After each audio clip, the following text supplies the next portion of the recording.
there, folks. Mike from I Am His. Today's message is going to be about money, lending money, borrowing money, stuff like that. I don't think this will be a long message. It'd be like what Elizabeth Taylor said to her second husband. Don't worry, this won't take long. Little side humor there.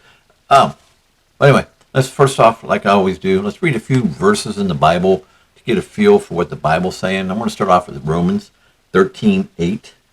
Owe no man anything but to love one another, for he that loveth another hath fulfilled the law.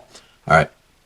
It's talking about don't owe anybody anything. You don't want to owe it people, but that's just one verse. Let's go look at Proverbs 22:7, which states, "The rich ruleth over the poor, and the borrower is servant to the lender." That is straight up, straight as can be. The borrower is servant to the lender. In other words, you borrow money from somebody, they own you. We'll talk more about that in a little bit. Let's go to Deuteronomy. See if I've got it marked. I do have it marked. Hey, what do you know? 15:6. That's 14. Let's go to 15:6. There we go. "For the Lord thy God bless thee as he has promised thee, and thou shalt lend unto many nations, but thou shalt not borrow. Thou shalt reign over many nations, but they shall not reign over thee."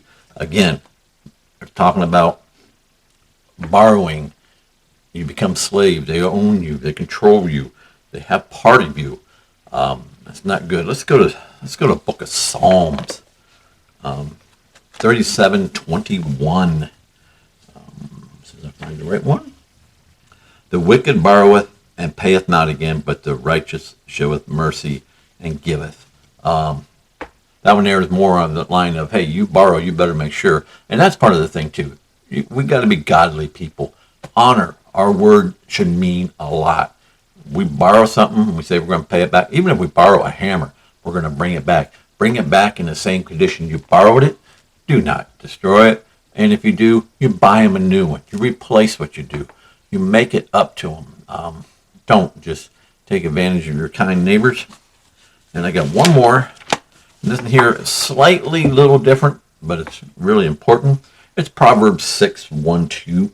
"My son, if thou be certainly for thy friend, if thou hast sticketh thy hand with a stranger, thou art snared with the words of thy mouth, thou art taken with the words of thy mouth."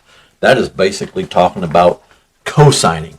If you're worth somebody saying that, hey, yeah, I'll do this, the Bible says don't do it. It's not good to do it. So now let's start talking.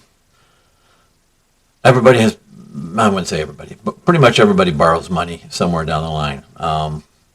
Car, house, vacation, credit cards, things like that. We are a very impulse nation. We want what we want, and we want it now. Again, that's part of the flesh. The flesh causes a lot of that. But the thing is we got to be disciplined. And I'm calling this grandma's and God's way with money, because grandma has the basic idea, and so does God. Don't borrow the money. If you can't afford it, don't buy it. The house, of course, that's going to be a little different. You're going to be on a loan, but pay it off quickly. Only thing I owe right now on a loan is my house. I'm paying it off when I have it paid off before I retire. So that's good. I want to make sure I'm not slave to a lender. If you borrow money, let's say you borrow money from your parents. All right, let's just make a scenario up. Both my parents are gone, but let's say you borrow your money from your parents, and let's say it's June, you borrow $1,000. Just making something up. Who knows what for? Whatever it is. And you said, yeah, I'll get to paying you, and you don't pay them. You do pay them a little. You not as much as you were going to because, something else happened. Kids went back to school. I got to pay money there. I can't do this. All of a sudden, it's Thanksgiving, and you got to go to their house to eat. That Thanksgiving meal will taste a little bit different. This won't be the same, and they're going to look at you, and they're going to watch you. They will watch you. Not that they're mean or nothing. Your parents aren't going to be mean, are they? No. But they're going to watch you and say, I gave him that $1,000. And look what he did over here. Instead of paying us back, he went and bought himself, I don't know, RC car. I'm making something stupid up. Or he went out to dinner 3 weeks in a row. Boy, he could have been paying us. So the thing is, don't borrow money from relatives for sure. And not saying don't give money to relatives, but you give money to relatives, do it as a gift. Do not expect it back. That's the kindest, greatest thing. That's part of the Bible. Have an open heart. Give. We're supposed to tithe. This message is not about tithing at all. But tithing should be with an open heart, spirit. Is God up there with a calculator going, you owe $27 more. That's how much you owe me. No, God doesn't need your money. God doesn't need my money. In fact, God owns it all already. He owns everything. We're just stewards. We have to be wise with the steward of his money. All right. So that's part of the thing. Let's get out of the mentality that I want, even though I can't afford, and then I get in debt, and then I get more in debt, and then all of a sudden I have to go to payday loans to pay off my credit cards, which are like 20-some% interest. Would you want to go to the bank and say, hey, you know what, I want to buy this car. Can I get it for 25% interest? No, but we do that with the credit cards. We feel no problem whatsoever doing that. Stop. Let's stop borrowing money. Grandma used to say, there's a great place to go if you need money. And there is a great place to go if you need money. It's called work. That's what we have to do. We have to work for our money. Make the money, spend the money wisely. My suggestion is do a budget. Don't spend more than what you can make. Have an emergency fund too, because you never know what's going to happen. Is the car going to break down? Is the furnace breaking down? Do you break a leg and miss work for a little bit? Is the roof going to start leaking? You don't know what's going to happen. You got to have an emergency fund, but you got to pay off the debt. Let me ask you a question right now, and I want you to stop and think real hard right now. If you were to get fired today, and God forbid, don't want it to happen, no, but if you were to get fired today, how would you make it? Are you going paycheck to paycheck where you're barely making it right now? Or are you actually going, all right, if I get fired, I can stop doing this, stop doing that, but I have this much money in the bank that I can just go ahead and manage to, keep the house, keep the car, because if you don't have a payment on the car, you're keeping it.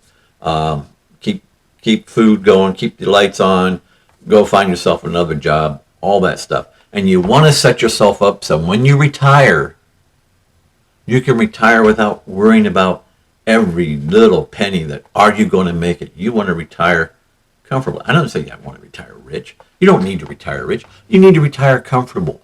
You earned it by that point. So, and let me tell you something about a house. If you have your house paid off, that's a leverage you can't believe.